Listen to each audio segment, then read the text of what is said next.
Call a meeting of the Haywood County Board of Education to order. This time I'd like to ask Mr. Jimmy Rogers if he'd lead us in the board prayer, please, and immediately following that, we'll do our Pledge of Allegiance. Please rise. Let us pray. Most kind, gracious Heavenly Father, again, we want to thank you for the opportunity to come here, Lord, to help make our school system the best that it can be, to help the children of this county to be successful and to grow in their education, help them to learn, help us, Lord, help with the families, be with each and every one of us as we go throughout our daily lives. Especially, Lord, we pray that you be with us during these times of troubles or upsetness and COVID and things that's going on, Lord, within this world, that we know you're still in control, and let us always remember that you are the one that's in control of everything. And Lord, as we make these decisions tonight here, Lord, we pray that you give us the abilities to make the best decisions. And Lord, we pray that you help us take care of the flooding situation within our school system and within this county, Lord. We pray that you be with all of those that's been affected, from the top of the mountains to the foot of the hills. Lord, we pray your guidance upon us as we make our daily decisions, as we make our decisions for our school children. Be with our staff, be with our students, be with our family. Guide and direct us, Lord, in everything that we do. We'll give you the praise and the glory for it all. Amen. Amen. I pledge allegiance to the flag of the United States of America and to the republic for which it stands, one nation, under God, indivisible, with liberty and justice for all. You may be seated.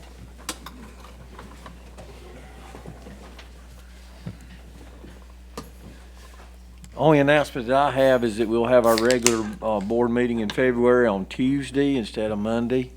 Tuesday, February 15th here at the Education Center. And other than that, Mr. Kirkpatrick said he might be just a touch late, so he'll join us here in just a few minutes. And any other announcements that need to be made? Welcome back from the big snowstorm from 2022. A lot of days missed at school and a lot of snow days and sledding, and I hope everybody was safe. Any other announcements? Any agenda adjustments before we approve the agenda? Now I'd like a motion to approve the board agenda as presented. So, Mr. Nesbitt made the motion, second by Mr. Jimmy Rogers. Any questions or discussion on the motion on the floor? There being none, we'll vote. All those in favor say aye. Aye. Opposed? Motion carries unanimously. Turn the agenda back over to Dr. Nolte. Mr. Chairman, I'll give it quickly over to Dr. Putnam and his folks to talk about where we are right now with flood recovery. I will say we still have a few roads that we will not be able to run tomorrow. We'll try to notify people on those roads, but we should be on a regular schedule. But it was quite a snow. Dr. Putnam.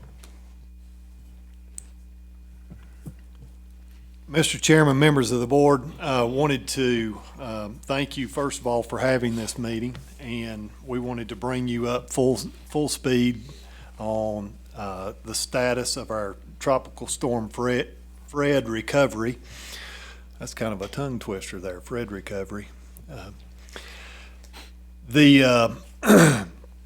want to kind of give a segue prior to turning it over to Josh Meese, who's going to go through a very technical and detailed project by project analysis. If you'll remember, sometime back we talked about what does it mean to be a project. So every affected area that was impacted is called a project. We have 9 total projects. So for example, Riverbend Elementary, their culvert, that's a project. Canton Middle School softball, that's a project. Memorial Stadium, that's a project. So as you hear Josh reference projects, that's what he's talking about. And that is the way FEMA has asked us to submit those flood impacted areas, so it encompasses a project.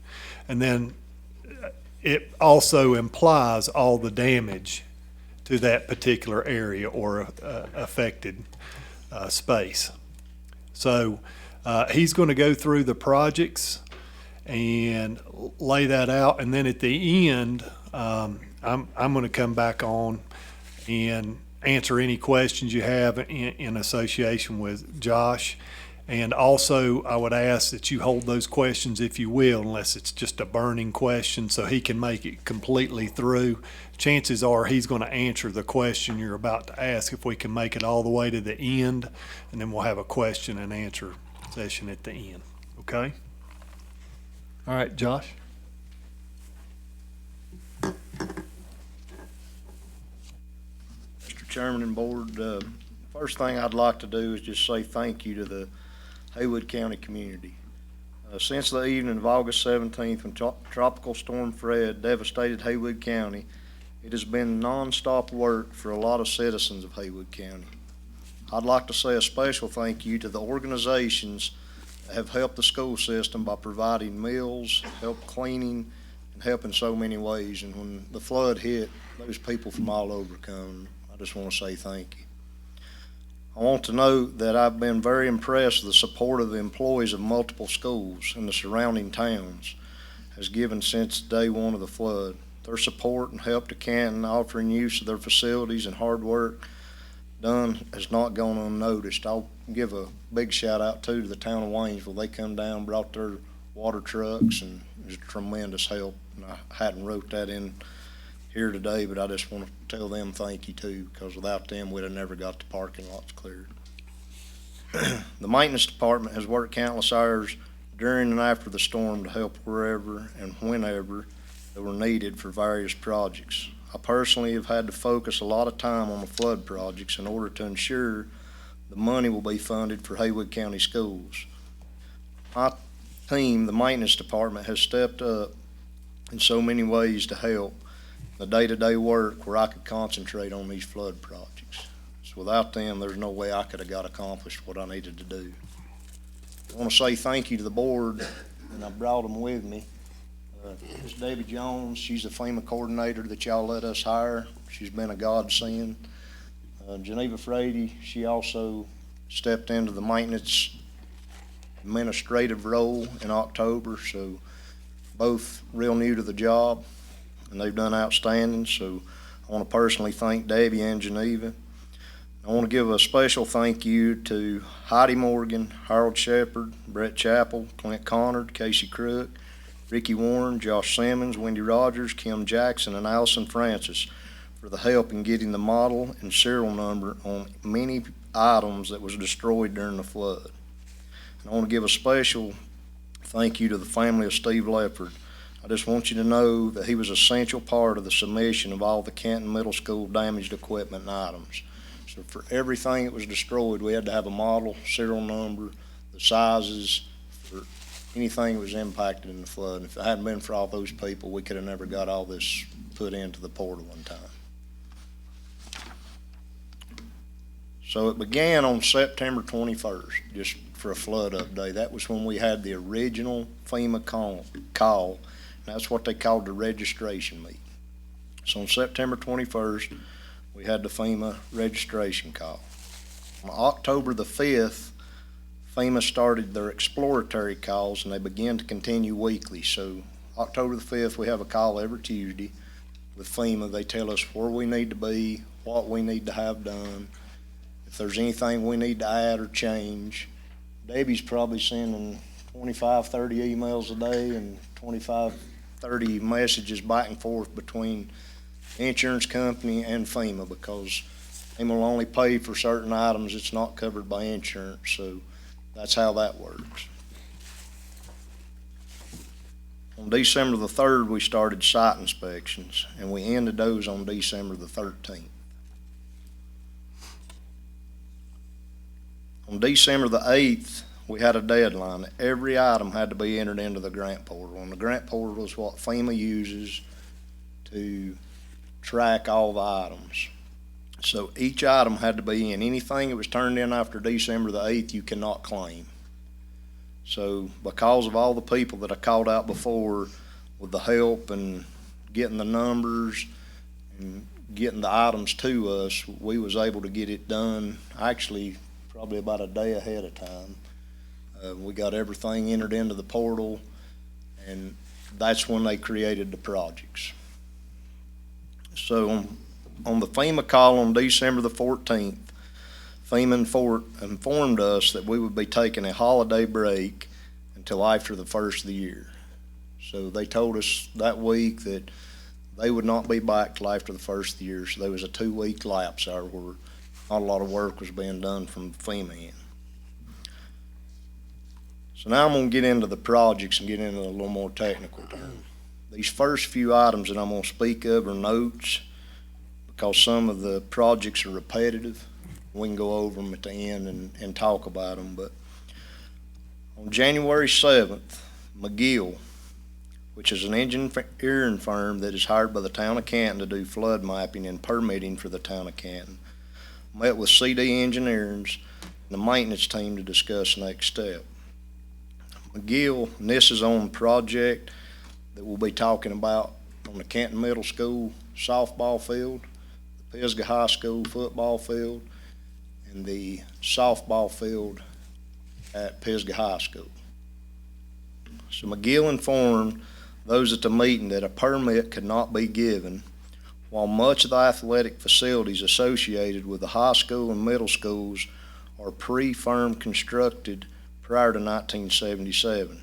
There are certain structures that have been identified as post-firm. These include the west side home football bleachers, concession stand, restrooms, the locker rooms, the middle school softball field concession stand, and the high school softball scoring building. A 1982 firm was found for the subject area. Notable from this map is that all areas in question were located in a number zone. And I'm not going to share the map with it, but it just shows me on that map. I just read it completely what he had sent back to us, that if it was or was not on that map at that time. Until January 12th, FEMA had not confirmed coverage of the leased ball fields at Canton Middle School baseball and Pisgah High School baseball fields.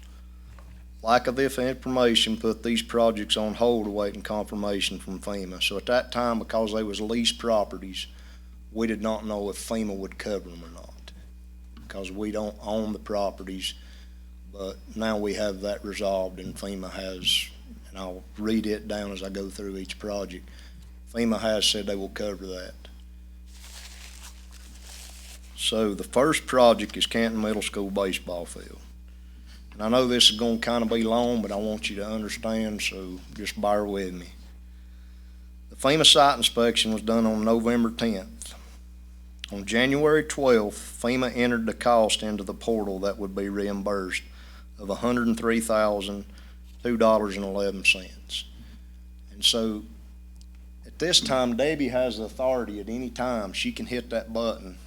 She could have took that $103,000, and that's all we'd have got. But she's real good about knowing what number needs to be there, because we put budgetary numbers, so we told them to stop. We told them we needed more money. So on the weekly call, actually last week, we told them that it was way less than the budgetary number.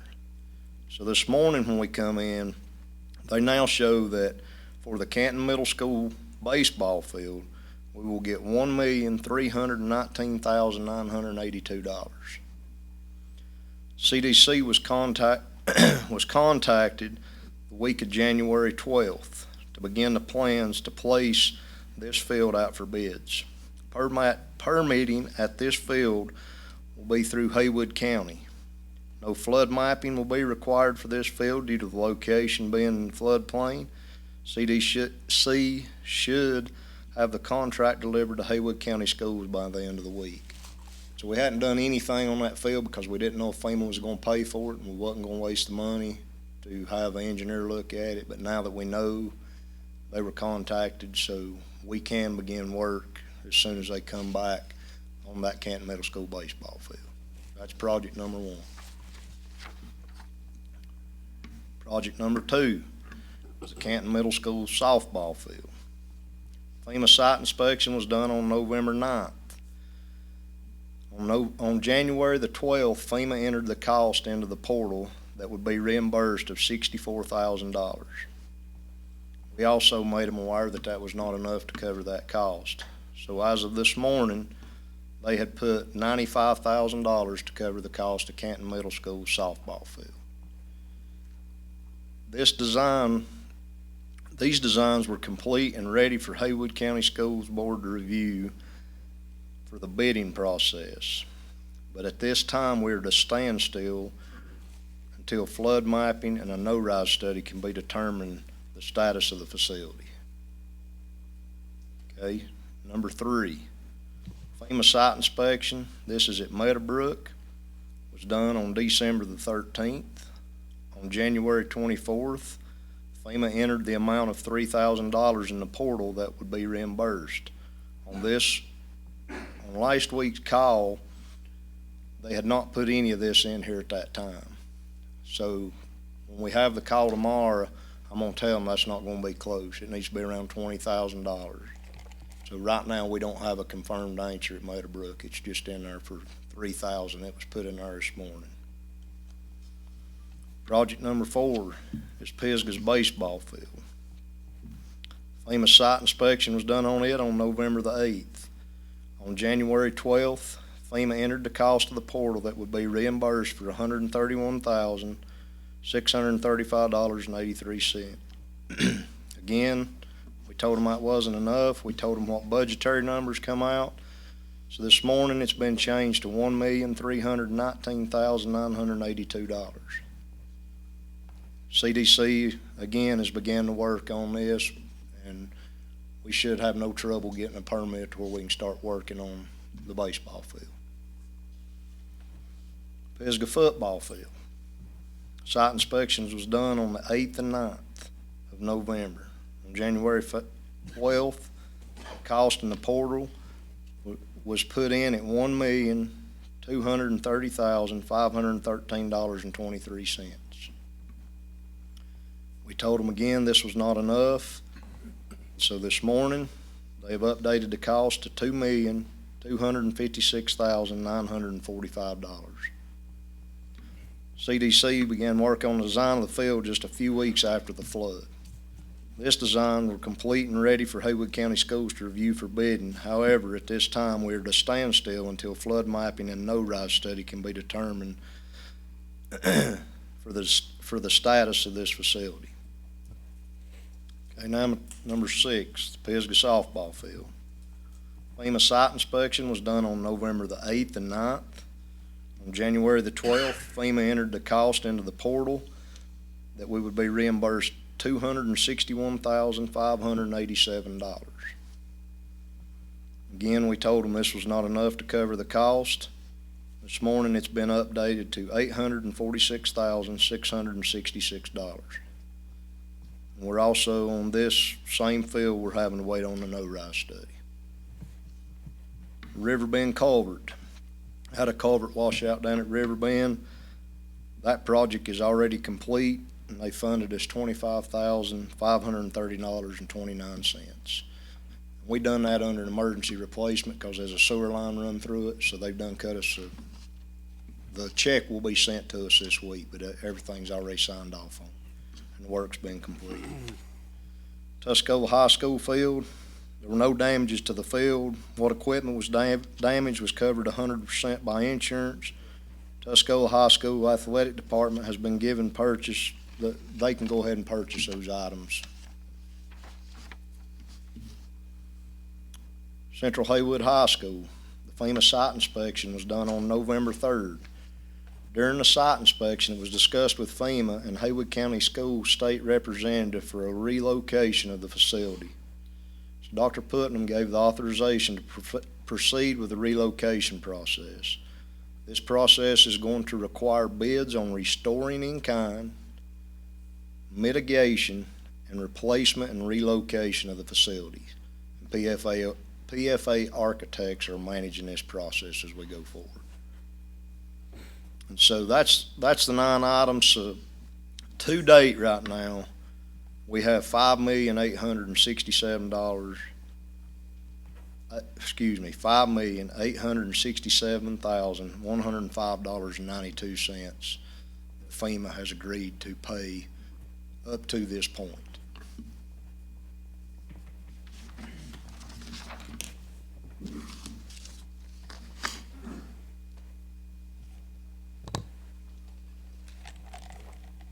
Thank you, Josh. As you can tell, he's put a lot of work in, he and his staff, so just a fantastic job in paying attention to the numbers, being sure we had budgetary quotes that reflected actual damage, and then declining when it did not meet those budgetary numbers.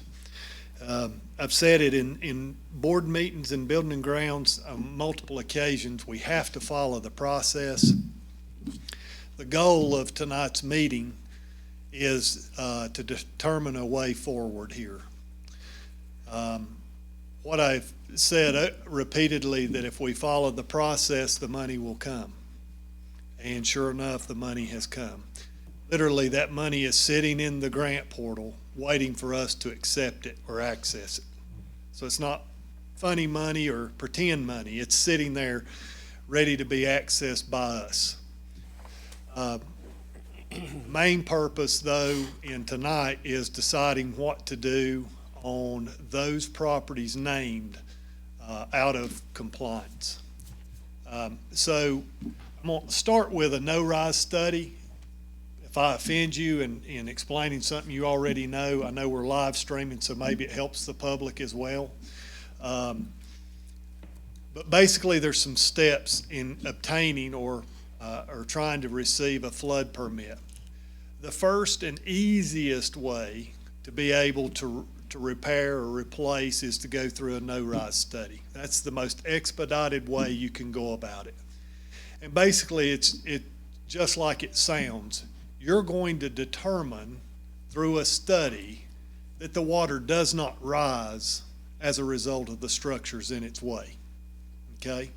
And it'll look at the surface area on a pillar or an upright, or a surface area on a set of bleachers.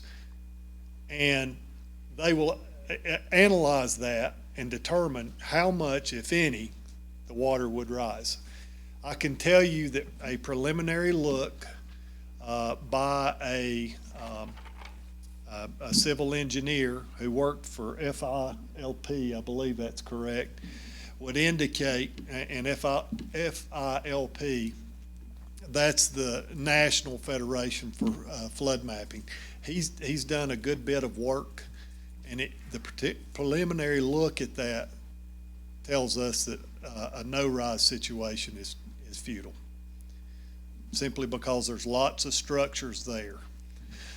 And so the next step in the process, okay, no rise is not an option, then you begin a flood study, and that's taking hydrology models, comparing that with the structure in its path and out, comparing it to current flood maps, topo surveys, and compiling all that information in and determining what, if any, can be done to allow the structure to remain. Okay? I'm going to talk about which structures exactly that is. And so following that study, that full flood mapping study, they come back to us and they say, yep, you can keep these structures here in their current location, but you'll need to dig a large hole to allow water to flood into that brings the water level down, so that you're not creating a rise in the water level or displacement of the water on adjacent properties. And so, as you might imagine, a flood permit with all this flood mapping and all the hydrology study that goes with it takes a good amount of time. So which structures are we talking about? You have to think of it in these terms. Current topo surveys would indicate it's almost as if the following structures do not exist. Pisgah softball dugouts, Pisgah softball concession, Pisgah softball press box, Pisgah softball batting cage, Pisgah softball fencing. It's almost as if those things do not exist because they're not on any of the current flood mapping, okay? This won't be all-inclusive. I'm just trying to give you an idea. Move on down the river just a little ways to Memorial Stadium. Structures that do not exist on current flood mapping. The newest set of bleachers on the home side bleachers are not there. Concession stands underneath are not there. Halftime room is not there. Bathrooms are not there. And so those are all structures that now have to be accounted for in flood mapping. And those structures will determine whether a flood permit is issued for that location or not. They may say the possibility exists. They look at us and go, you can't be here. And I just think that needs to be expressly said so everyone understands that possibility is a very real possibility, okay? Looking at possible ways forward, because I think everybody in this room, goal number one is getting kids back on their playing fields as quickly as possible. I believe that and feel that both in my role as associate superintendent, but also as a dad. My own son, hopefully, will get to grace the fields of Pisgah High School next year. But that is proving very, very difficult for us to be ready in the fall. You know, early on we felt good about it. We have insurance money that will replace the field. We had a structural engineer come in and tell us that the bleachers are structurally sound. What we did not know is that current flood mapping did not have any of those structures in them, in the flood maps themselves. Josh and I have brainstormed and poured over a million different ways. We carried it as far as we could carry it. We say, okay, well, tell you what, let's replace the field. Let's get the turf. We got the money. We can get the field permitted. We can move forward. The things that you will not be able to do without a flood permit on the bleachers and those structures that don't exist according to flood mapping is you can't utilize power or redo the power or repair it. You can't have running water. And so, okay, well, we can overcome that obstacle if we continue to try and replace the turf in hopes and readiness that that permit finally comes through. We'll bring in food trucks and we'll bring in porta-johns and we'll figure out a way to display the scoreboard, even if it's a bullhorn. We really carried it as far as we could carry in the hopes of getting back on the field this fall. I think Josh and Coach Chappell even had a discussion. Well, what if we played on Saturday, which is not, they don't call it Saturday night daytime, do they? We talked about playing right at 4 o'clock before it gets dark because we're not going to have the stadium lights. And none of those are Friday night lights, which is what kids seek and enjoy. You correct me if I'm wrong, Coach Chappell, and I'm going to put you on the spot. But I'm listening to you.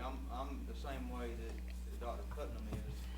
I've got two very strong opinions. One is the head coach at Pisgah High School, but one of a dad as well. My son going into the 6th grade. So I certainly have two different opinions on everything that we move forward and making sure we're responsible as we do what we need to do best for our community. right. So we backed up and punted, and and we said, okay, we don't know if we're gonna get a flood permit. Tell you what, let's go up there to Pisgah's practice field. Let's put the field down right there. We don't have to have a flood permit way up there. We can get a building permit right now, and we can move forward. We can start and place the stadium there. The real danger in either of these options, pushing forward on replacement of the turf in its current location, or pushing forward on a alternate location for Memorial Stadium, if the flood permit, if we actually get issued the flood permit, and we have begun work up on Pisgah's campus where the current practice field is, if that flood permit comes back and says, yep, you can stay right here, all you got to do is X, Y, and Z, any money we've spent in that effort, it's on us. That's money we're out. If we say, okay, well, we're going to roll the dice and we're going to go ahead and proceed with the field replacement, and we'll just hope that that flood permit comes back, and they come back and say, sorry, you can't be here. We're out the money that we just spent replacing the turf and the drain field below. So I just wanted to lay that out. Sure, there's lots of options. There's lots of possibilities. There's lots of ways to push forward. But I can't in good conscience recommend a move forward in an attempt to play this fall without that flood permit or the absence of it in hand. So I'm going to stop there. I do want to say, I don't want anyone to leave this room tonight thinking a flood permit is the silver bullet. Just because we get the flood permit, it doesn't mean they're going to put in place measures that will keep this damage from happening again. It simply means that they're going to allow us to restore it in the location it's at and insure it in hopes of playing once again in that same location. But there will be no measures in place to prevent a flood in the future. So I want to make sure everyone was clear on that. I appreciate y'all letting us go all the way through. It's hard to keep all these agencies and all the steps it's been through straight, so questions in between makes it particularly hard, but we'll answer questions at this time. Is there any kind of, I mean, I know you don't know, but any kind of time frame that you're thinking on those permit on the? And I'm going to speak, and Josh, you jump in and correct me at any time. In looking at flood permitting itself, take no-rise, which is a separate issue. No-rise is a no-rise study takes about 30 days. If we cannot achieve no-rise, in other words, we can't prove that the water level's not going up as a result of the structures in its path, then you're looking at about 6 to 8 weeks on a flood study and mapping. Is that accurate? Pretty accurate. The only thing that I would put in there is has to be surveyed first, has to have a topo survey before that actual flood study can. And so from start to finish, I'm gonna be very realistic, probably 6 to 8 weeks on the study, probably another 4 weeks for survey. Maybe faster. We've reached out all over the state trying to find something we can do this first year. Another thing that I'll say on that,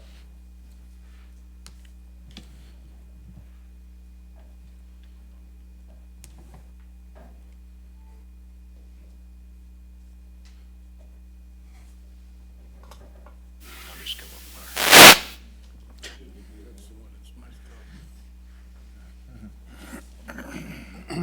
The other thing that I'd say on that too is if the no-rise then fails, then they have to put a mitigation plan together.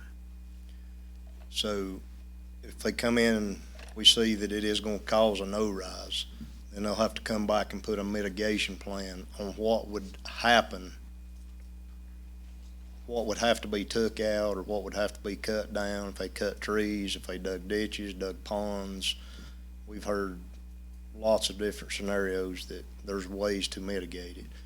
They come back and do that, then it's reviewed, and it takes about 30 days once all that process is done for the state to issue the permit. Do you know who does the flood mapping? I'm trying to figure out why it hadn't been updated in 35 years. I mean, Well- you know what I'm saying? It's like- Yeah, and Josh and I, we just tried really hard to focus on moving forward and what we've learned is permitting over time. There hasn't really been an established set of rules in regard to permitting.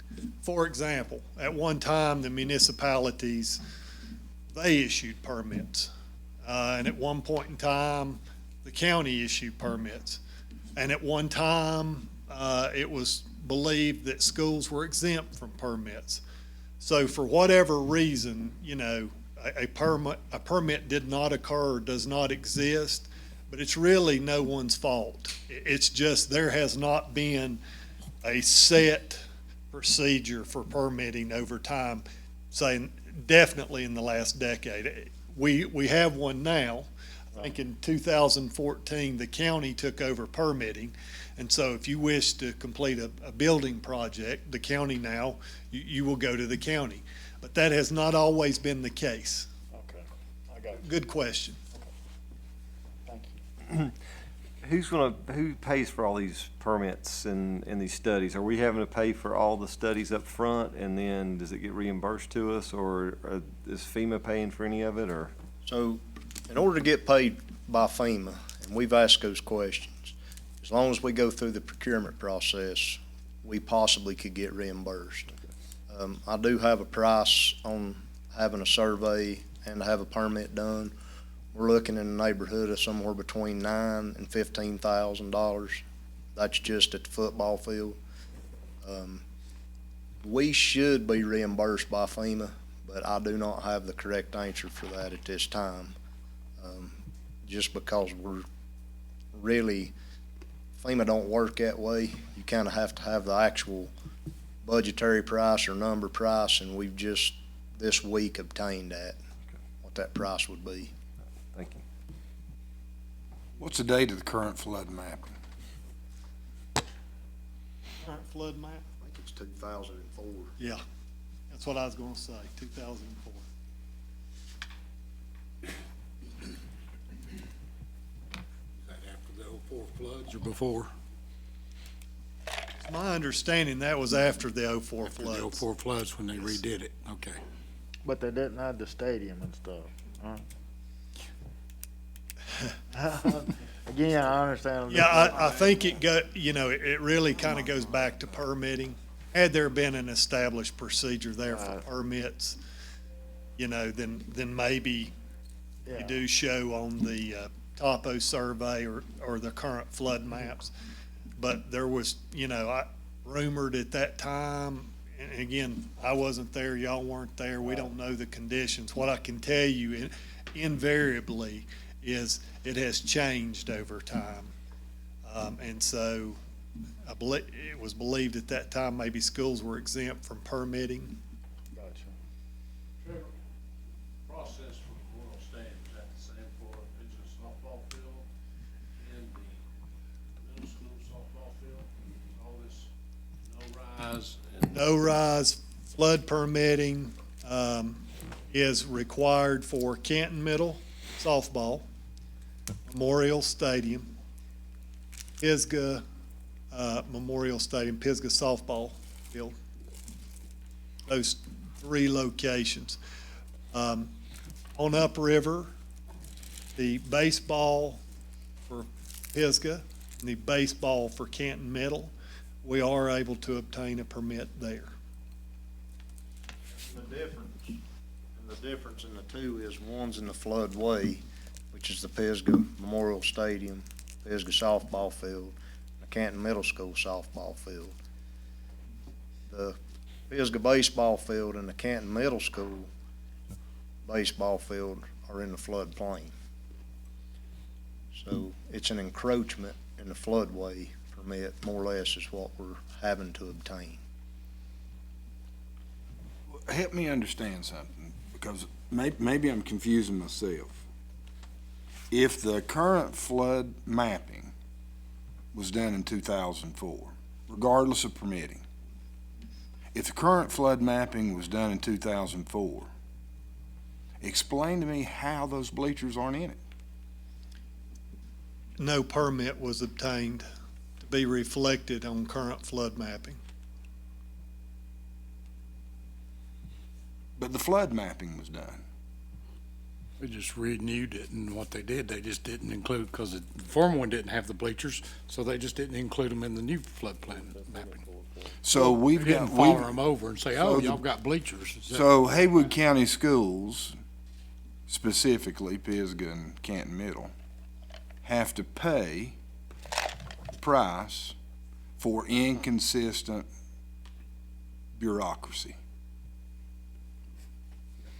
Right? You get to say that. Yeah, incompetent bureaucracy.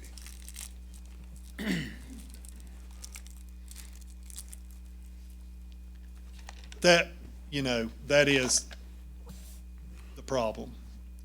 If permits were pulled and issued at that time, they would be reflected on current flood mapping. But as Mr. Rogers was pointing out, and again, I've never created a flood map one in my life, but I think the permit is what alters the look at the flood map. How do you do a flood map and not include all the structures, whether they're permitted or not? Again, I've not done any flood mapping.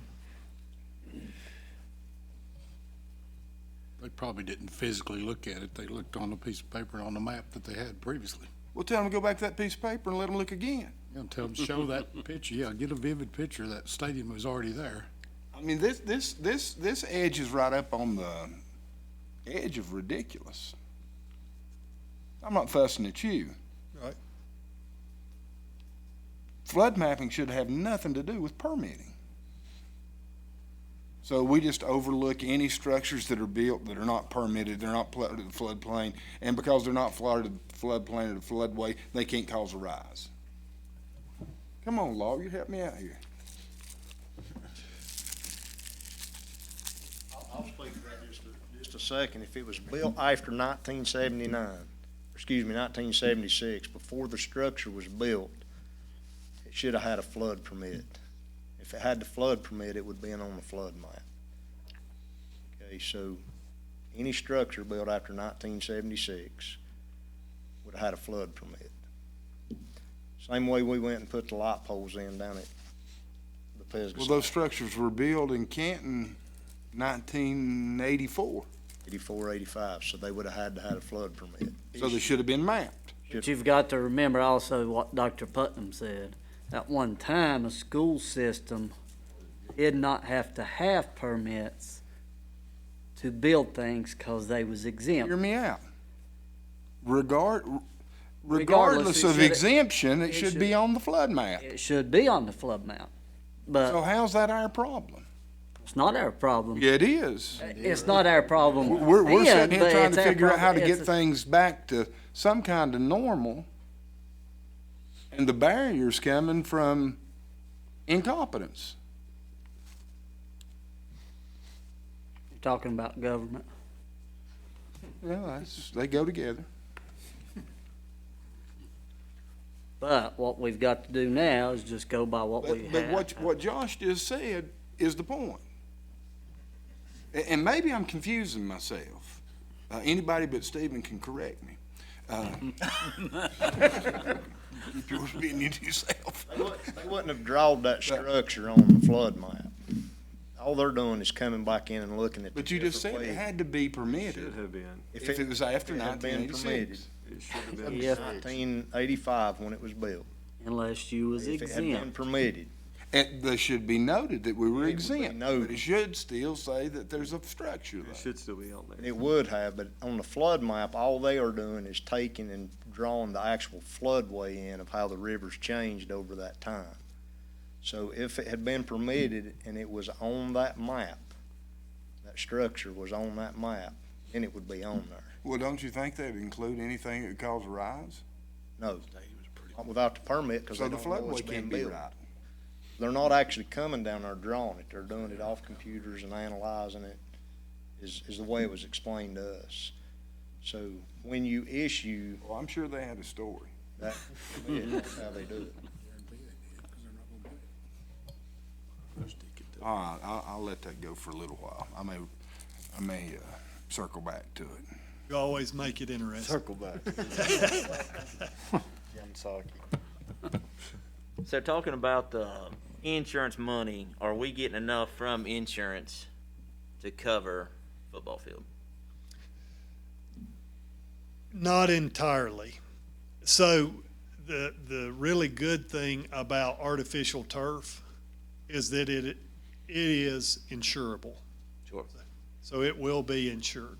So do we physically get money from the insurance company and can only use it on artificial turf at that location? That's correct. $427,000, but don't quote me. That's pretty close, I'd say. So if we went ahead and replaced the football artificial turf at Pisgah, we have to use that money for that anyway. And like you were saying, moving it up to the practice field, anything we did up there, we would lose if they did the rise. If they came back with if we were issued a flood permit. But we says, wouldn't okay, lose the you're good. money that we'd invested on insurance, correct? That's correct, but there are other associated costs there. Okay. If you remember, there was about $750,000 in additional coverage to get the drain field back up and operating and repaired properly. Fencing, you really couldn't play a football game without fencing around. So we're looking at the 750 plus the 4 whatever, so 427. 1112. Okay. I'll speak just a second. We do not have to actually use it at that field, and Debbie, you correct me if I'm wrong, they will just issue, that's a claim. So the insurance We're money going- does not have to be used. Does Okay. not have to be used there. It's just a claim that we're gonna get, and we're gonna get that amount of dollars, so that money could be spent. in any- So if we get a third of what it would cost to do the total artificial replacement and subsurface drainage, the other 2/3 we would be gambling with, basically. Correct. I think it's, well, first of all, I think these folks have done a lot of work, and you can hear all that work. I think the primary question is do you wait all that time and get the permits and we're staying here or we're moving, or do you take that risk? And so even if the turf money itself is interchangeable from one location to the other, if we put it in the current location but we can't keep the other things there, we're in trouble. So it's a gamble. It's a gamble without knowing whether or not you're going to get the permit. Yeah, I think my point was just, if we had to use that insurance money and it was 100%, if we had to use it there, I'd say go ahead and do the artificial, but if it's interchangeable and it's only a third, then it wouldn't make sense. Can I ask If I can just, one more thing and then come back to your question. The other thing you forgo is the money that has been authorized by FEMA in the amount of 2.1 million. So 2.256. it's not only the insurance money, it's all the additional money for utilities and fence replacement and those kinds of things. So it's a bigger gamble than just insurance money. And let me jump back to Dr. Rogers, because, was that Pat? Go ahead. okay. Trevor, you may already know the answer to this, and you may not be able to get an answer. But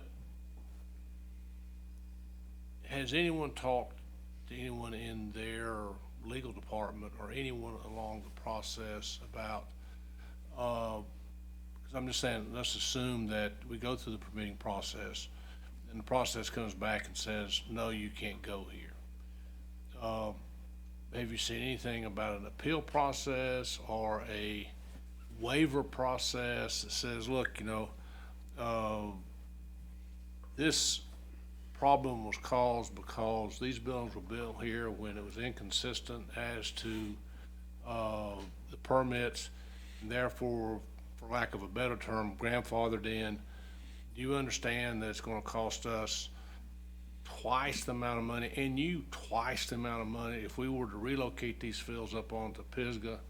So, I mean, is there a process beyond that permit? There is something called a variance, and we have exhausted that. McGill has been very helpful. I want everyone in here to know that McGill has been proactive in trying to help us. So we asked about a variance in one of our meetings last week. Surely to goodness there's a variance here, a grandfather clause, something. Help us out here. Yeah, well, here's the number of the guy at the state. You are welcome to give him a call. But they have never issued a variance. But maybe you'll be the first. Here's his number. Go for it. I'm with you. I'll help you if I can. And so Josh followed up on that. I followed up, even accessed some legislators. I think others have tried multiple means of seeking a variance. And the unanimous answer is no, you cannot, you may not have a variance. So that's not a possibility. I even posed McGill with the question of, and again, I want to reiterate, McGill's trying to help us. They have no interest in seeing our kids off the field. That's their goal too. You mean to tell me all those eastern towns right on the coast, they're all in compliance? No. But once they are damaged or impacted, I can tell you that they are brought into compliance. So if they were built pre-farm, that's what he was talking about, 1979, 1976, don't quote us on the day, or the year, excuse me. And they get to stay and remain as is out of compliance until they're impacted. And then if you want their help, you're going to bring it back into compliance and you're going to insure it. So we've tried multiple angles. Has FEMA offered up any options in relocating? They haven't. Execution of a relocation is highly dependent on us. Relocate 3 facilities. We're not really going to know the answer to that until the flood permit. All the mapping and what have you is complete. For example, we exercise that option right here at Central Haywood. We have a lady who's helping us, Tracy, I can't remember her last name, with NCDPS, that's Department of Public Safety. She's like, how many times has this been flooded out? Look at the proximity of the river. You need to request relocation. She felt that confident in it, and so we sought relocation. So, and again, that could be a possibility. It may be required of Memorial Stadium. But as I've made in comments in Building and Grounds and closed session and other places, that request is not going to come from me. So, Property is the responsibility of the board. so to kind of follow up on Coach Chappell and Mr. Smathers, to clarify just a little more. In other words, if they come tomorrow and say Pisgah Memorial Stadium is done, that 2.2 million that FEMA's offered, is that going to increase? Or are we So on those are they numbers, stuck to that? those numbers that I give you, Debbie can go in there at any time and press okay, but I'm not going to until we have all the bids back. We've already talked with FEMA. We've already talked with FEMA supervisor. We asked the question, if the no-rise study comes in and it fails, will you pay for land and relocation of that stadium? Now, if you've dealt with FEMA like we've had to deal the last few months, they're not gonna give you an answer immediately. But with the help of our state representatives and with the work that we've done and we've figured out how to do the last few months, I'd say there's a 75% chance that FEMA would fund that. So I'm not gonna hit yes for the 2.2 million until we get an O-rise done, because we might get 15 million or 20 million. So that's not out of the question. It works different than a building, but that ball's already rolling through FEMA right now. So we're working on that process, because there is a good possibility that it may come back and fail. So at this point, have you hit yes on anything yet? Just the Riverbend culvert that is already fixed. And Meadowbrook, what needs to be done at Meadowbrook? You Don't said- know if you noticed when you drove down, when you're going into the facility, it washed that creek bed all the way out. So it took the drain out, took the manhole box out, dropped the culvert down 4 or 5 inches out of the manhole box. So it needs to be fixed pretty much from the entrance all the way down to the main manhole box, bottom of the parking lot. So at this point, the baseball fields are still, you're not ready to hit go on that yet? Right, 'cause I want to get the real bid in, because our state representatives explained to us, even if they say you're gonna give them they're gonna give you that amount of money, and our bid comes back in $300,000 higher, and we got a good argument to go back to FEMA and say, we need this much money before we just throw it off the board. Because last week, like I said, you can see the low numbers that's given us. Now, the Riverbend culvert, that was the original number we got. So what I asked for was to have the person that actually bid and looked at what the price for the Riverbend culvert, to go back and look at all the stadiums and the ball fields and to put his number on that. And so evidently that's what happened. That's why they come back with that amount of money. Josh, I got one question, Dr. Putnam. We need to get the public's gonna listen, so I think we need to get everybody included on the microphone if we could.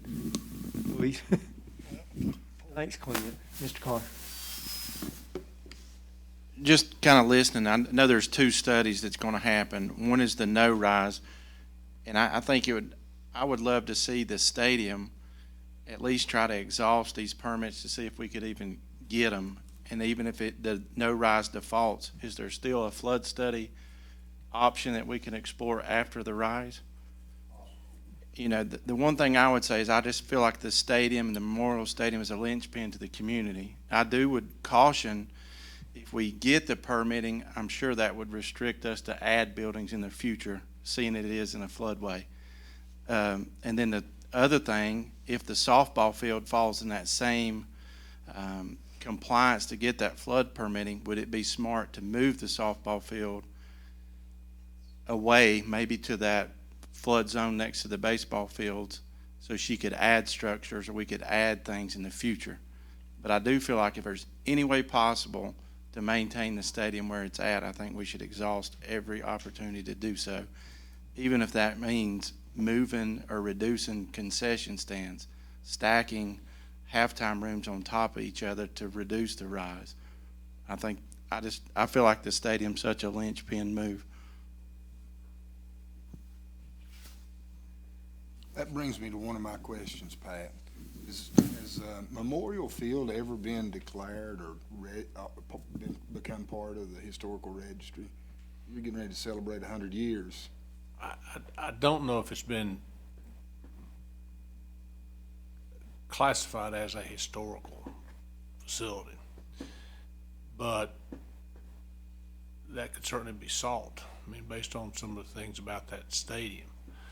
Would that give us some kind of end run toward a variance? It's probably a factor, but let me ask something.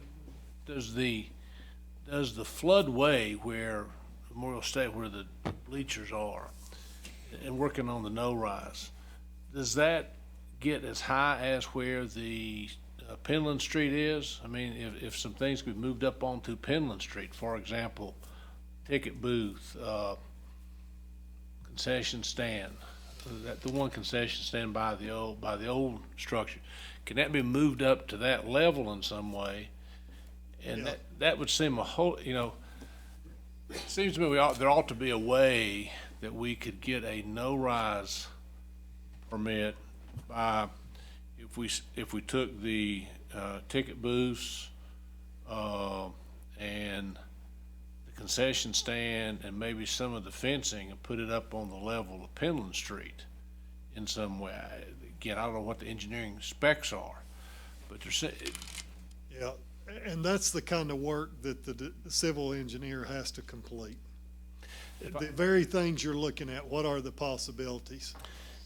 So if I hear what you're saying, if the no-rise is if the no-rise is the first thing, the quickest, the easiest to get done. Historical part. Right? That's correct, It can be done in 30 days, possibly. possibly. And if after that 30 days, we could take the insurance money and all the other funds, and Josh can hit the button, and we could hit sort of the time frame to try and be open by this fall.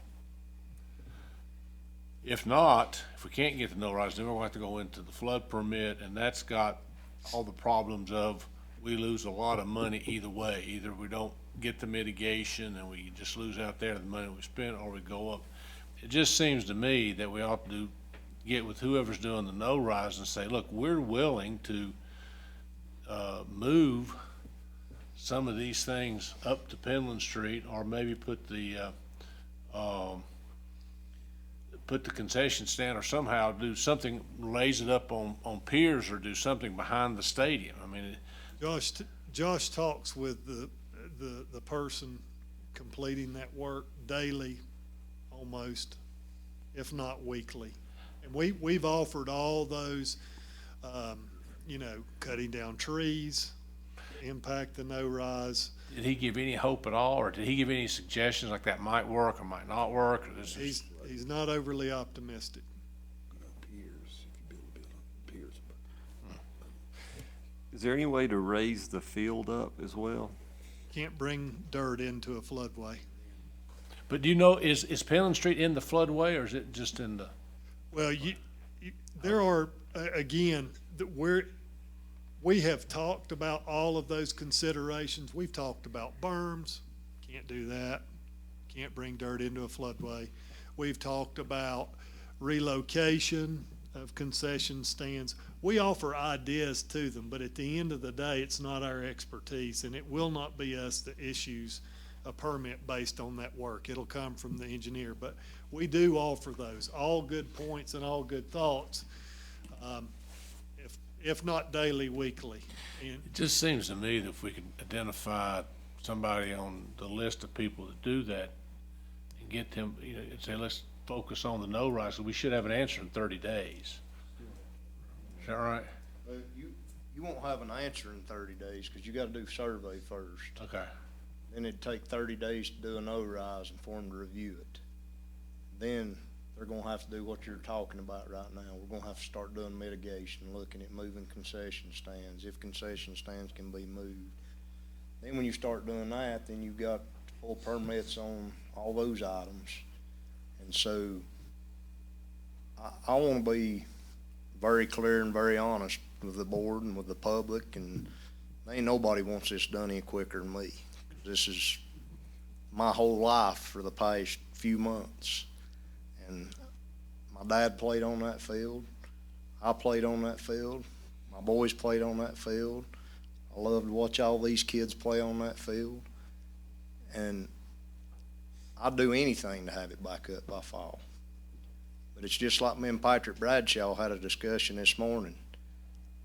There's a 1% chance of being back on that field by fall. And that 1% chance is very low, due to the factors that we know are coming about. And if I could flip a switch and make it happen, I'd do it. But there've been a lot of people reach out and try to help and offer to help. And I'm just being straight up and honest, because everybody here knows the supply chain's low right now. We don't even know what kind of panels or utilities or structure-wise what's got to be replaced till we get an architect in there once the no-rise study's done. Because we really can't start replacing any of that item because we don't know where the elevation's gonna end up. So, as everybody's been through Canton lately, you've got meter bases that's 10, 12 foot in the air. Same thing's gonna have to happen at Memorial Stadium. So until we know that, until we know what those elevations are, we're not gonna be able to answer those questions. But every one of those questions y'all are bringing up is exactly what we talk about every day. I'll comment that there's nobody wants it done more than me, but there's no doubt that we've got to do it correctly and legally and as fast as we can get it done. And so, I know y'all, being in building and grounds, I know that y'all have done a ton of homework on this already. And you've probably turned over every stone that can be turned. So the topo surveys, hopefully we can get those as quick as possible and get the no-rise study as quick as possible. And I think both of those are gonna tell us how it goes forward from there. Is that true? That's correct. You were talking about turning over stones. There are other things that are irrelevant, but maybe it'll help illustrate turning over every stone. How many civil engineers we talked to? It's available and capable of doing this work. And this has actually come from McGill too, and I want to give them credit because they've been helping. McGill's really been helpful. So they sent us a list of around 10. We've talked to 7 of them. We've got one that I feel like we can get in here fairly quickly. But every single one of them that I've talked to, they say when I put this in the model, we do not see a way of making it work. So again, that's the risk we take. Now, when you say they don't see a way of making it work, explain that.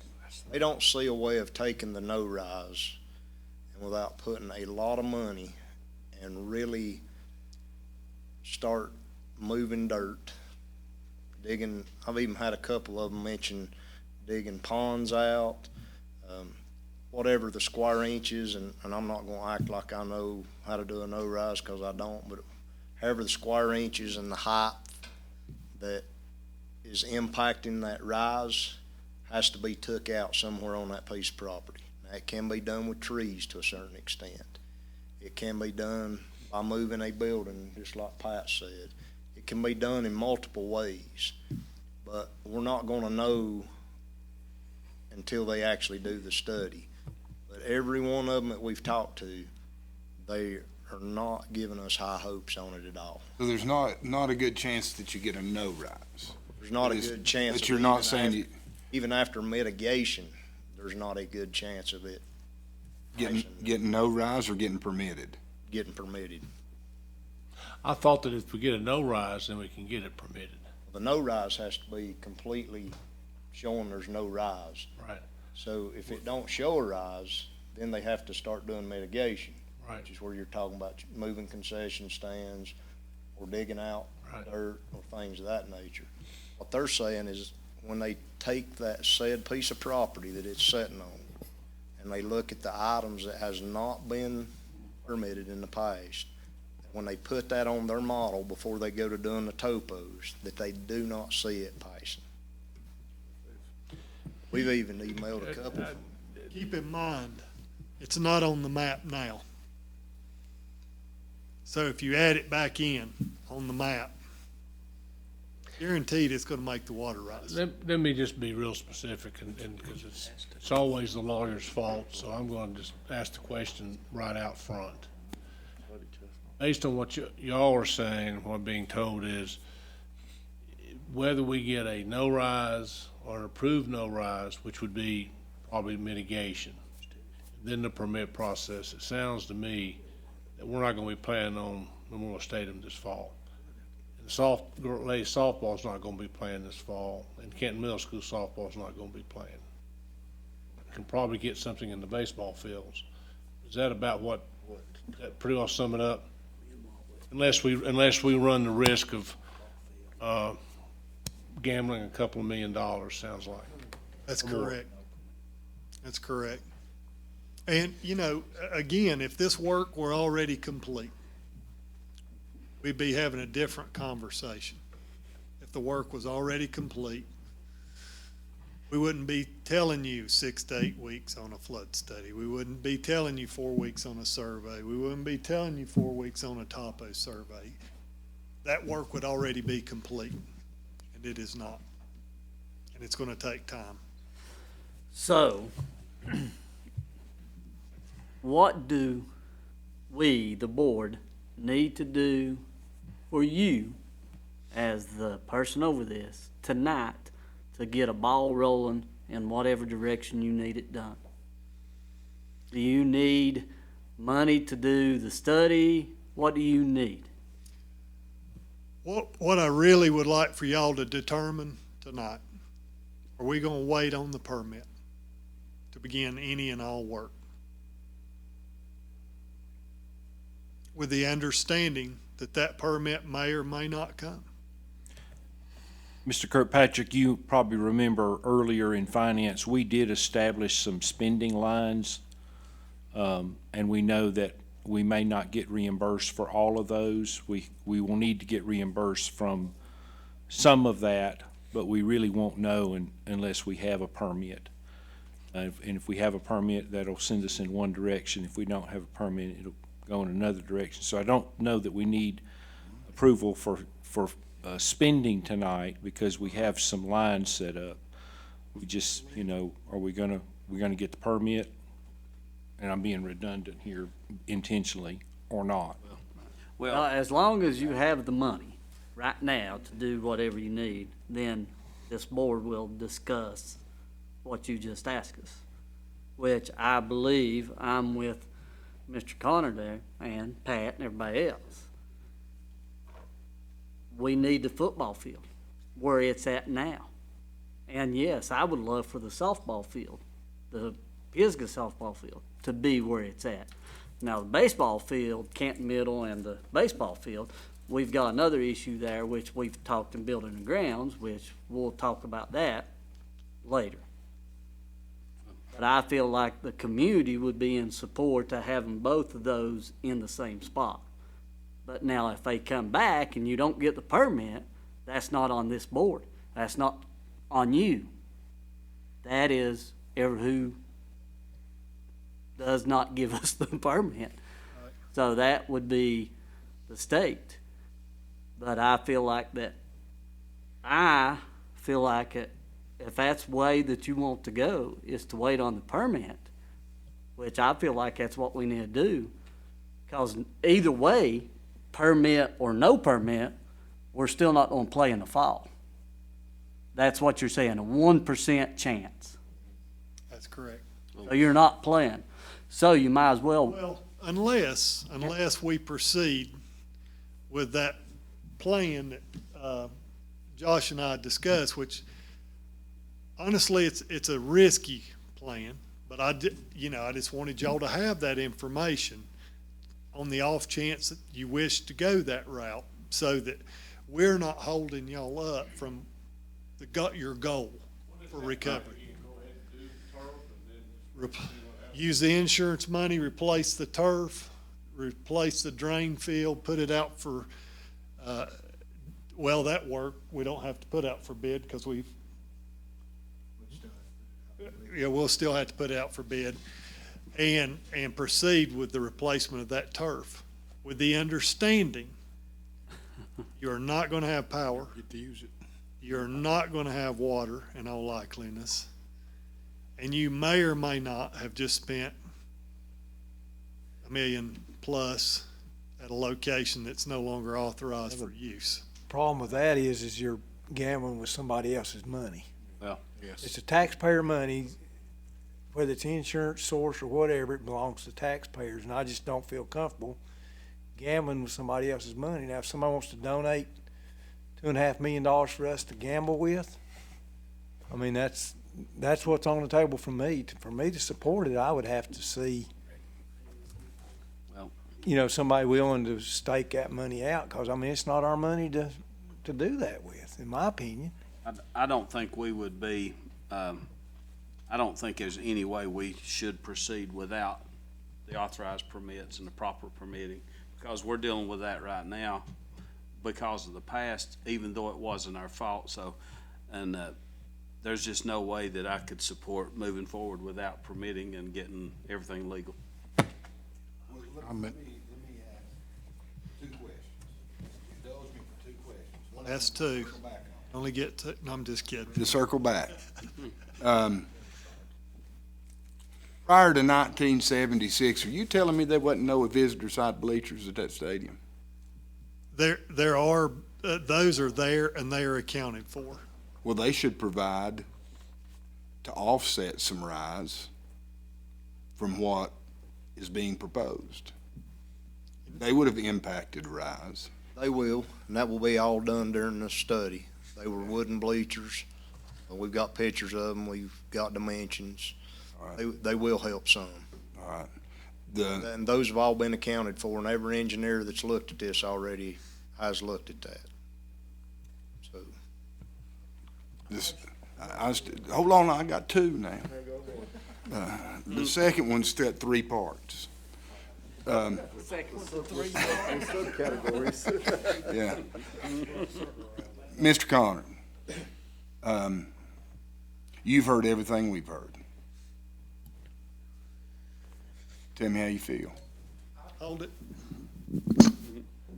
You know your students, you know the parents, you know the community. I'd try to exhaust every effort to get the Pisgah Memorial football field. I'd probably wait and see how these permits fall. I do wish we could go ahead and hit the start button if it's an option on some of the other fields, such as baseball, Canton Middle baseball. And I would like to look at possibly moving the softball field out of the floodway so we can make the field nicer in the future. I'm talking 30 years down the road, because the restrictions in the floodway are going to stay forever. That's right. All right, that was a perfect segue to Coach Morgan. That's a good point. I didn't answer his question a minute ago. It's my time right now. Coach Morgan, where do you, moving softball fields, Canton Memorial Stadium, you know the students, the players, the parents, the community? I absolutely agree with him. I think that we need to save Memorial Stadium if at all costs, because the boys, I think, grew up playing there. Their families grew up playing there, and I think that that's where everyone expects it to be. As far as the softball field, if there can never be modifications done, new dugouts, a better concession stand, I think it should be moved. Because at the current location, our dugouts are so small. If there is a lightning delay or a severe storm, we have nowhere to get. I have nowhere to protect my team. So why keep it there? All right, part C, and then I'm going to come back to you, Josh. This is my last one, I promise. I want to hear it, Brad. How did you know? You know your players. You know the history. You've invested in the community. I was going to give you two strong opinions.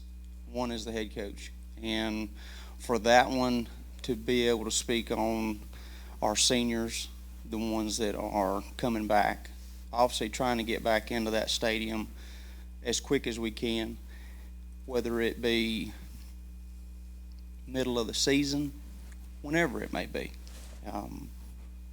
But on the other hand, I'm the dad. I don't want to be going through this in 6 years when he's getting ready to be a senior and we've had another flood. I think we need to be smart about how we move forward, not give an opinion on what we need to do, but we need to look at two different sides and make sure we understand that. Doesn't look like we're probably going to start August the 1st in the stadium. My question is going to become, what do we do to try to take care of these kids for the fall? You know, is there anything that we can do with the turf and move the turf for a practice field? Is there, I mean, I'm just asking questions.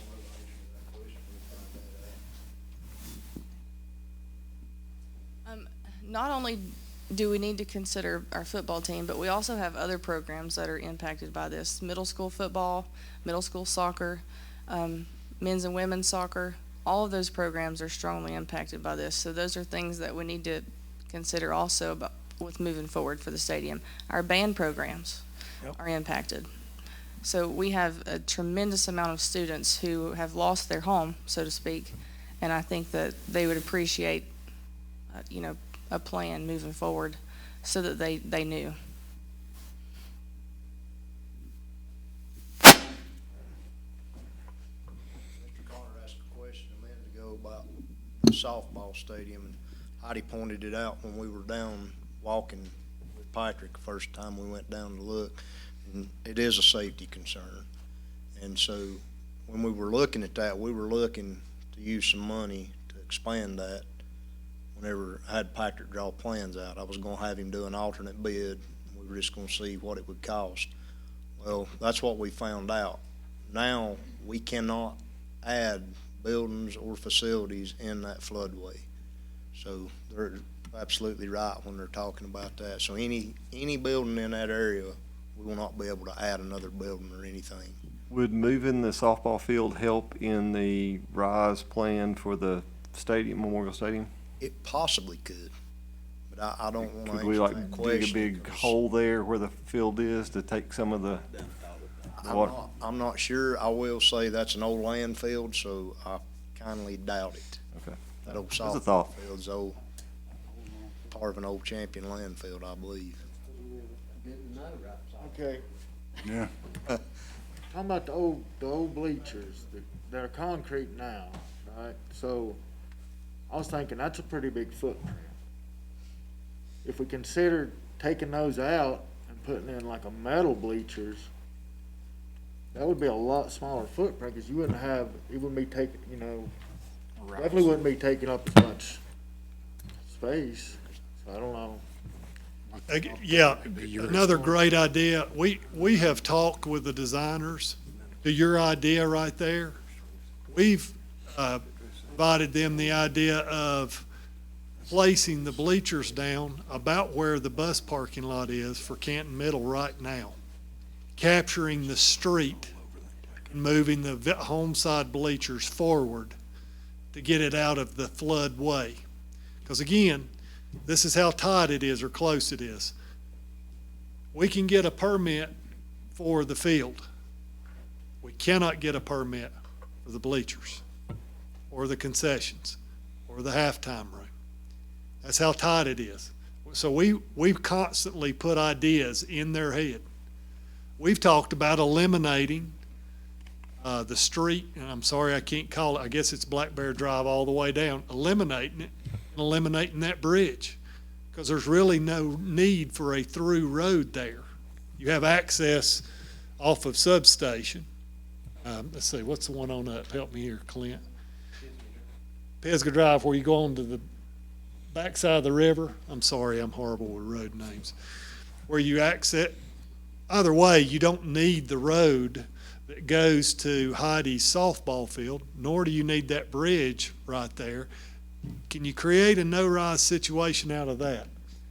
Eliminate the street altogether, give access to her field, and does that help the no-rise thing? So we are constantly throwing those types of ideas at the designers to try and come up with a solution that will allow us to move forward.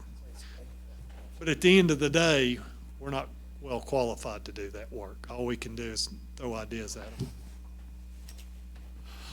Well, I agree with David. We've got to do it right, whether they did or not earlier on, talking about the government, and all the bureaucracy. We've got to do it right.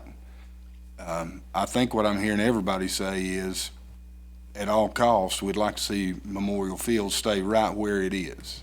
And we want to do everything that we can and do it right and know that we're not going to get hit in the future. We want to do it so right that we don't get hit in the future 6 years from now with another flood that's going to destroy everything. If I can add to that, I want to, just based on that comment, I want to remind you that a flood permit will not prevent this from happening again. Right. If I've had anything beaten into my head, it is that very fact. Well, I think that's where you go, is with design engineers and so forth, you make sure that you're getting things to a place where you can minimize future damage as part of our own internal mitigation. We can't just shoot for a permit. We got to shoot for doing the things that are necessary to keep Memorial Field there without the worry year over year of floods. I don't Speak think of this, because I want to make sure that we understand, because this is where it gets confusing, where you're talking about no rise and flood proofing. So no matter what we do down there, from a no rise standpoint or the mitigation, we will not keep it from flooding again. Okay, so no matter what we do, because we can't come in and build flood walls because it's in a floodway. We can't come in and flood proof anything. So I think, you correct me if I'm wrong, I think that's where you're saying from your dad's point of view, that he didn't want to be back here in 6 years on his senior year and it being flooded again. So I'm the same way, Mr. Conard, Heidi, I'd love to see it stay where it's at. But I don't care what we do down there, it's not going to prevent it from flooding again at that spot. All the no-rise is going to do is give us a permit to put the field back the way it was. Rebuild it there, because we went through it in And it creates the 2004. flood mapping And it to creates the be flood. able to, we don't go through this process again the next time it floods. Correct. I mean, if all this would have been in place now, we wouldn't be having this conversation, That is correct. right? That's right. So that's what I'm saying, you gotta do it right to make sure that we don't have this conversation again. If we weren't having this conversation, you'd be on the ball field August 1. That's right. No ifs, no ands, no buts. So you gotta do it right this time, dot every I and cross every T. And I know, Josh, there is no doubt in my mind, you're the man to get that done. That's how you operate. But, we need to be able to give our constituents the idea that we're gonna do it right. Now, if there's an end run to be run, then I think we'll run it Right. to speed the process up. Oh, yeah. But otherwise, we've got to do it right, and you know, I think you got to talk to the mayor of Canton and find out, you know, what's the pulse of the people. And if we do it all right, then 6 years, Coach Chappell, by the way, I think he just signed a contract extension for 6 years. But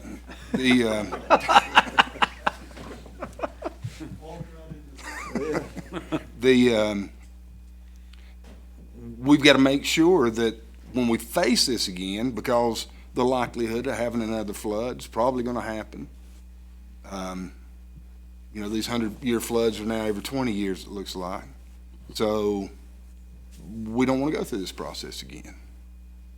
No, I agree. I mean, it's an automatic rebuild. There's no decision to be made for the next board. I agree with you, but I think we also need to have in the back of our minds, what are we gonna do if these permits don't come through? And we talk about speeding up the process, you know, I don't think we act on anything necessarily, but I think we do need to have some ideas on what we could do or are gonna do if these permits don't happen. I think there's already been exploring some different possibilities and different properties, so we're trying. Building and Grounds has been looking at some possible options, but don't want to throw anything out there because we don't have anything. It's not like you got tons of opportunities in these mountains that's nearby the school, so it's not good, but we are looking around. But Right now, there's a 1% chance that you would play sometime in the fall at Memorial Field. If we relocate, you're not playing At all. at your home field next year. I'm Impossible. like everybody else on the board too. I'm totally in agreement. I would love to see Canton Memorial Stadium stay where it's at. It's that's just the facility's been there and it's very well, like I say, the community and everybody absorbs it right there. And I'm in agreement too. Let's get these permits as soon as we can get, the studies done. Like, I know you're working expediently to get this processed. But as soon as we can get it processed, then we know. We've got a better idea where to go to at that point in time. But we don't need to necessarily spend that money and like you're talking about, to not even have a, with that 1% possibility. So, no. Okay, I want to go back to Coach Chappell's point and Heidi's point. What are we going to do about this fall? They're not going to have a field to practice on. I mean, they got the practice field, but they don't have turf. Or is Bethel Field going to be ready? Well, that's the thing. Because we We've could do got the soccer and stuff there, and they could practice some to have turf time, That is also a very risky proposition, but what I can tell you is, just as soon as the money is available to us in an account, it's real money. Right now, it's just came through in a legislative action and a part of the state budget and is recorded as such. But we are working through the steps in procuring that. We're told, I'm the point of contact on that money. We are told that that money will actually become available sometime in February. We'll obviously have civil design work on the design for that, much like we did for Pisgah and Tuscola Fields, and we will move it through just as quickly as possible. What would be really bad, though, this is something we have to think about in the way of timing, is if we have Bethel's field tore up, trying to put in a new turf field, while Pisgah's field remains in the status it's in now, and now we're down 2 fields. So we'll work that through the design process and have it ready, but we would not push go on tearing up the Bethel field unless we felt certain the construction and completion of that would happen in a way in which Pisgah and Bethel would have a field. Is the design for that being worked on now, or are you waiting until money's in hand? We're waiting until the money's in hand. I think. We are waiting. Okay. Wanted to make sure. Because again, it's monopoly money right now until we have money in hand. Trevor, is there an outside chance that you said 1% by, I know you said there's 1% by the fall. What about mid-season? Is there, based on the time frame that you're hearing from the engineers and Fema, is there a way that if it can be done that because Bobby asked legit, what would the pulse of the community be? I can tell you, in my opinion, the pulse of the community do stay at Memorial Stadium. And good point taken. Let's get it done right this time so that if it does happen again, we have insurance that will pay for the fields and we're back in business as soon thereafter as we can. But what's the chances of getting mid-season at? It's just hard to know that. And I operate on this simple adage a lot. And prepare for the worst, hope for the best. My goal is to prepare you for the worst. And if we bring it in faster, quicker, better, it's hoping for the best. But I have to be prepared for the worst case scenario. In worst case scenario, that field is not playable at any point in time in the fall. That is a real and distinct worst case scenario.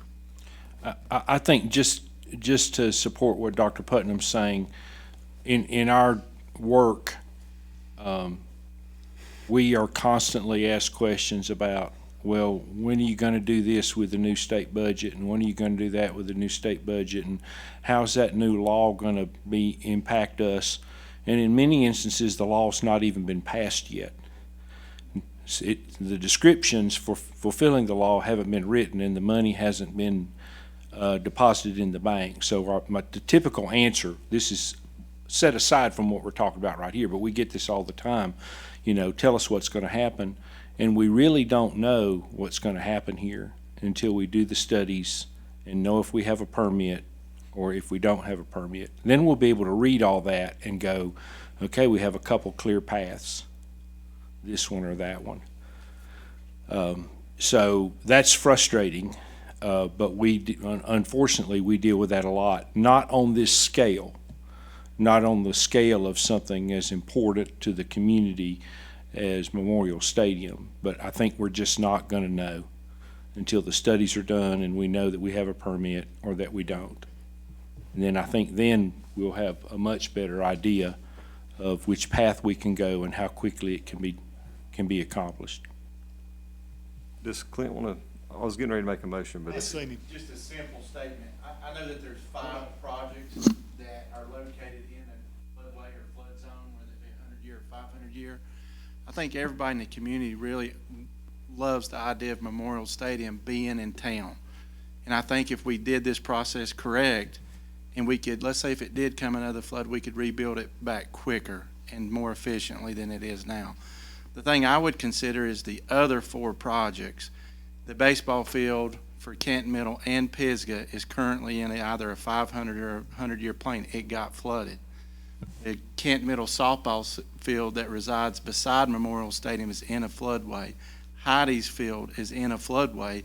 Is there any way that we could do a complex to those fields that are not in a flood zone or floodway where we wouldn't have 5 fields in this same situation moving forward in the future? But maybe since it's such a community linchpin, with the understanding the stadium, if we can, if there's a way to get the permits to make it stay, if it did come a flood, again, we're dealing with the Memorial Stadium, not the other 4 fields. And I don't even know if that's an option to buy other property. That's a great thought. That option's been discussed in Building and Grounds, and we don't have any concrete evidence to show or to talk about. We was trying to see where the FEMA was at, and this is the first information we've had. But we have looked at trying to build a complex that would encompass all the baseball fields and softball fields outside the floodway. All right.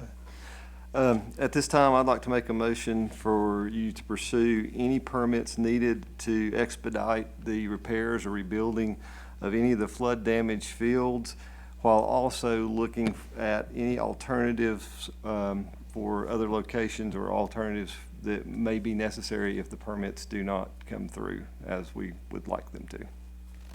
Second. We have a motion from Mr. Francis, second Mr. Rogers. Any questions or discussion on the motion on the floor? I would just ask that you amend to include surveys. And surveys, permit surveys, whatever's necessary for you to get the work going. Yes. Okay. We have a motion and a second. Any other questions or discussion? The motion's being amended to include the surveys. Okay? Is there any objection to adding that word? Okay, we'll vote on the motion as amended. All those in favor say aye. Aye. Opposed? Motion carries unanimously. You know where do we stand now? All right, Mr. Chairman and other members of the board, I appreciate it. Josh and I, we want to execute the board's wishes. This is a pretty complex and challenging process, and just appreciate your support in procuring the appropriate permitting.